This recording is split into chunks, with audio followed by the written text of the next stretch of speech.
Mr. President, I'd like to take just a moment to be able to speak about a subject that's very, very difficult for me to speak about, and quite frankly, difficult for a lot of Americans to talk about, to hear about.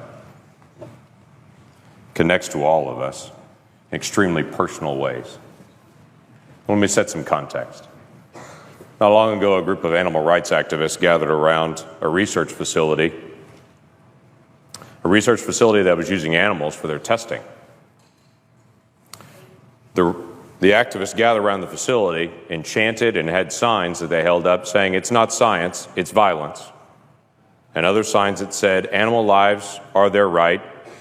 We have just begun to fight." As they protested to protect the lives of the animals that were being used in that facility for research. Now, I understand their frustration there, but let me put it into context of some things that came out this week. We learned that this week, an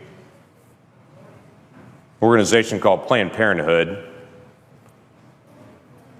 is using children that are aborted and sending the bodies of those aborted children to research facilities, sometimes for sale, different body parts, to be used in research. These are not mice. These are not lab rats. These are children. Children that have gone through the process of a horrific abortion.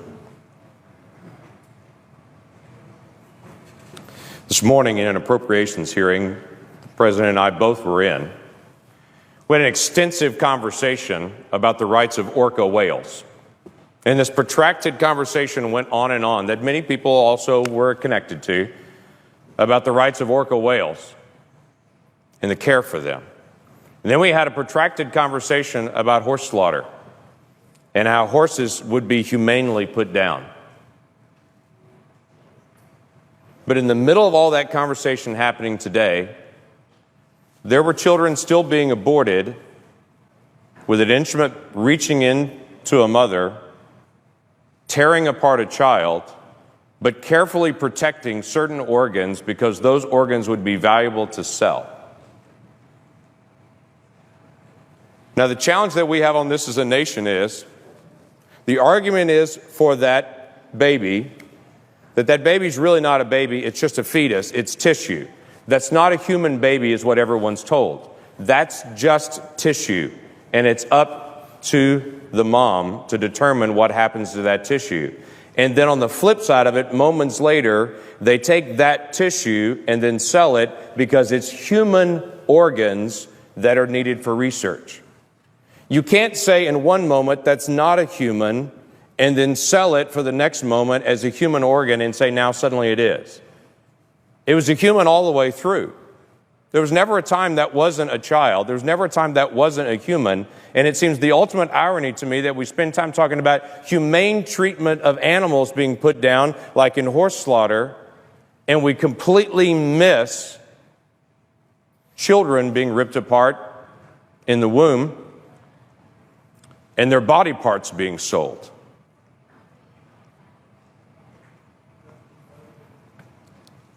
So here's how it happens. A mom comes into a facility, gives consent to have an abortion, makes that request. After that request is made, to some moms, and we don't know exactly how they choose which moms, to some moms, they then ask consent for their child after it's aborted to be used for research purposes.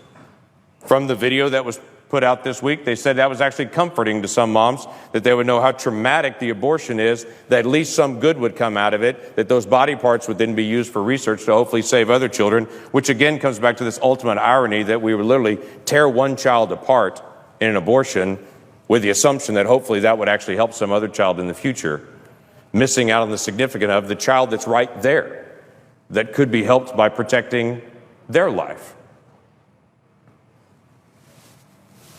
And then the doctor in this particular video gives the details of how once they get that consent from the mom, they would be careful to reach in and actually crush the head of the child to kill the child in the womb so they could preserve the rest of the organs, because the kidney has value, because the liver has value, because the lungs have value, because the muscles in the legs have value. I would tell you that child has value. And that every single adult that can hear me right now was once 20 weeks old in the womb, and we can look at each other and understand the difference between that child in the womb and any of us now is time. That's a human being we're talking about. And it doesn't bring me comfort to know that one child is torn apart, so that maybe they can do research on the child's organs to in some future moment help a different child. Not every woman's being asked that her aborted child would be used for research, and we really don't know the whys. Maybe they're looking for particularly healthy moms. Maybe they're looking for very mature, healthy babies. Maybe it's a situation where a particular mom couldn't afford to have the abortion procedure, and so they swap off and say, if you can't afford to have the abortion procedure, maybe we can cover the cost by then possibly selling some of these organs then. We don't know. But I think maybe the question needs to be asked. Why this Congress would spend time today debating horse slaughter and debating orca whales, but yet we've become so numb to children that the other debate doesn't seem to come up. Maybe we need to start again as a nation, asking a basic question. If that's a child, and in our declaration, we said every person that we believe is endowed by our Creator to life, liberty, and the pursuit of happiness. Maybe we need to ask as a nation again, do we really believe that? Let's start with some basic things. How about a child at 20 weeks that we know scientifically can feel pain, cannot have their limbs ripped apart in an abortion? There are only 7 countries in the world that allow that. We're in a prime group like North Korea and China with nations that still allow abortions that late. And we should ask that question again. Is that really who we are as America? Maybe we need to ask a question again with Planned Parenthood, who we give $500 million in funding to. But maybe this is not a good idea. And other organizations that serve people all over the country raise their funds separately and don't do it by federal funds. Maybe that's a legitimate question that we need to ask. Mr. President,